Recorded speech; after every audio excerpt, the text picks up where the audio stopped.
ଅଛି। ଏ ଯୋଉ ଗୁରୁ ଭାଗବତ ଏ ଘରେ ଘରେ ଲୋକ ମଧ୍ୟ ବର୍ତ୍ତମାନ ତାକୁ ପଢୁଛନ୍ତି। ଆପଣଙ୍କର ବି ଉଦ୍ଦେଶ୍ୟ ଥିଲା ଯେ ଭାଗବତ ଟୁଙ୍ଗିରେ ଯେମିତି ଭାଗବତ ପଢା ଯାଉଥିଲା ଇଏ ମଧ୍ୟ ତାକୁ ସେମିତି ଗୋଟେ ଆନ୍ଦୋଳନ ହବା ପାଇଁ ବୋଲିକିରି ଆପଣଙ୍କ ମନରେ ଧାରଣା ଥିଲା। ମୁଁ ଟିକେ ଆପଣଙ୍କ ମୁହଁରୁ ଆମ ଦର୍ଶକଙ୍କ ପାଇଁ ଜାଣିବାକୁ ଚାହିଁବି ଏ ଗୁରୁ ଭାଗବତର ମୁଖ୍ୟ ଯୋଉଟା ତତ୍ତ୍ୱ ସେ ତତ୍ତ୍ୱଟି କ'ଣ? ଗୁରୁ ଭାଗବତ ମୋତେ ଲେଖିଲି, ମୁଁ ଲେଖିବି କହି ଲେଖିନଥିଲି। ସାର୍ ଆଜି ମୋର ମନେ ଅଛି, ବସନ୍ତ ବିହାରରେ ଗୋଟେ ଘର ଥିଲା ଦିଲ୍ଲୀରେ। ମୁଁ କର୍ପୋରେସନ ଥିଲି ଇଣ୍ଡିଆନ ଅଏଲରେ। ମୋ ସେ ରୁମ୍ଟା ବି ମନେ ଅଛି, ଝରକାଟା ବି ମନେ ଅଛି, ଚନ୍ଦ୍ରଟା ବି ମନେ ଅଛି। କାର୍ତ୍ତିକ ପୂର୍ଣ୍ଣିମା ଚାରିଲେ ଜଷ୍ଟ ଗୋଟେ ଭାବ ଆସେ ଲେଖିବା ପାଇଁ। ଯେହେତୁ ମୁଁ ଶିରିଡି ସାଇବାବାଙ୍କ ଭକ୍ତ, ତେଣୁକୁ ଯେତେବେଳେ ମୁଁ ଲେଖିବି ସେତେବେଳେ ଗୁରୁଙ୍କ ପାଇଁ ଲେଖିଲି, ନାମ ନ ଲେଖି ଏଇ 4 ଲାଇନ୍। ଶ୍ରୀ ଗୁରୁଦେବ ପ୍ରାଣମ ଖୋଜେ ପାଦ ତବ, ତୁମ ଶ୍ରୀ ପୟର ଧ୍ୟାନରେ ଏକାଗ୍ରତା ଆସେ ମୋର। ଏଇ 4ଟା ଭାଗ କୋଉ ସ୍ପୃହାରୁ, କୋଉ ସ୍ଫୂର୍ତ୍ତିରୁ ବା କୋଉ ଭାବରୁ କିଛି ବିଚାରଣ କରିନଥିଲି, ଜଷ୍ଟ ଲେଖିଲି। ଯେତେବେଳେ ଲେଖିଲା ପରେ ମୋତେ ଗୋଟେ ଅତ୍ୟନ୍ତ ଆତ୍ମସନ୍ତୋଷ ହେଲା ଯେ ମୁଁ ଏମିତି ଲେଖିପାରି କହି। ଏଇ ଯୋଉ ନବାକ୍ଷରୀ ଛନ୍ଦରେ ଲେଖିବାର ଯୋଉ ଧାରା ଇଏ କ'ଣ ପୁରୁଣା ଭାଗବତରୁ ଏଇଟା ଇଏ ତାର ଇନଫ୍ଲୁଏନ୍ସ ରେ ନା ଇଏ ଆପଣଙ୍କର ମୁଁ କହିଦେବ ଶୁଣନ୍ତୁ, ଏଇଟା ତ ନବାକ୍ଷରୀ ଛନ୍ଦ ଓଡ଼ିଶା ସମୟ ଜାଣନ୍ତି।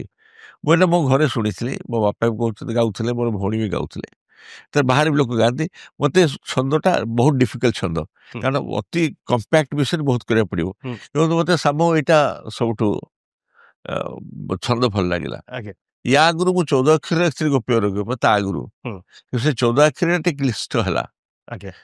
ମୋ ମାଆଙ୍କୁ ପଢେଇଲାରୁ ସେ କହିଲେ ତୁ ଛୋଟ ଛନ୍ଦରେ ଲେଖୁନୁ, ବଡ କାହିଁ ଲେଖୁଛୁ, ସେଟା ମନରେ ଥିଲା।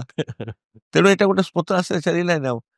ତାପରେ ମୁଁ ଆପଣଙ୍କୁ କହେ ଯେ ମୁଁ କିଛି ଭାବିକି ଲେଖିନଥିଲି, କାରଣ 10 ବର୍ଷ ଯାଏ 2010-11 ପରେ ଛପି ନଥିଲା ଗୁରୁ ଭାଗବତ, 4 ଭଲ୍ୟୁମ ହେଇଯାଇଥିଲା। ଯଦି ମୁଁ ଚାହିଁଥାନ୍ତି ପ୍ରିଣ୍ଟ କରିବା ପାଇଁ ସେଥିରେ ସବୁ ପ୍ରିଣ୍ଟ ହେଇପାରିଥାନ୍ତା, କିନ୍ତୁ ମୁଁ ସବୁ କିଛି କଲେନି।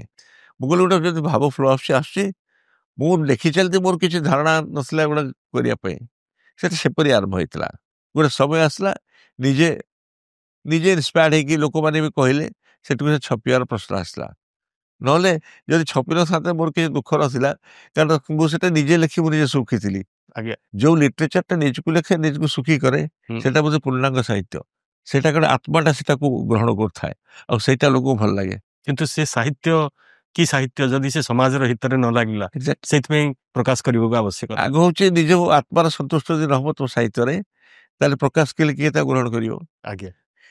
ଆର୍ଟିଫିସିଆଲ ଲିଟରେଚର, ନ୍ୟାଚୁରାଲ ଲିଟରେଚର, ଏଇଟା ଫରକ। ସମସ୍ତେ ଯିଏ ବି ଲେଖୁଛନ୍ତି, ମନେକର ଯେମିତି ଆମର ଲଳିତ ମଙ୍ଗଳ ଲେଖିଥିଲେ, ତାଙ୍କର ଷ୍ଟୋରିଟା ଯଦି ପଢିବେ ସେ ବହୁତ ଆନନ୍ଦିତ ହେଇକି ଲେଖୁଥିଲେ। ଆଉ ଇମିଡିଏଟଲି ତାଙ୍କ ଛପା ବି ହେଇନଥିଲା, ମାନେ ଶେଷ ହେଇନଥିଲା, ପରେ ଲେଖି ଚାଲେ ସେଟା ତାଳପତ୍ର ପୁଥି ଥିଲା, ତାଳପତ୍ର ଥିଲା, ପରେ ସେଟା ଆସିଲା। ସାର୍ ଏଇ ଯୋଉ ଗୁରୁ ଭାଗବତ ଇଏ ତ ସବୁଥିରେ ହେଇଗଲାନି, କିନ୍ତୁ ଆପଣ ଯେତେବେଳେ ଲେଖିଲେ ଯୋଉ 4ଟି ଧାଡି ପ୍ରଥମରେ ଲେଖିଲେ, ଇଏ 4ଟି ଧାଡି କ'ଣ ସାଇବାବାଙ୍କୁ ସମର୍ପିତ ଥିଲା? ହଁ, ମନରେ ତ ସାଇବାବା ଥିଲେ, କିନ୍ତୁ ଗୋଟେ ଜେନେରିକ ଆସିଥିଲା ମୋ ପାଖକୁ। ସାଇବାବା ତ ନିଶ୍ଚୟ ମନରେ ରହିବେ, କାରଣ ସେ ମୋ ଗୁରୁ ଅଟୋମେଟିକାଲି।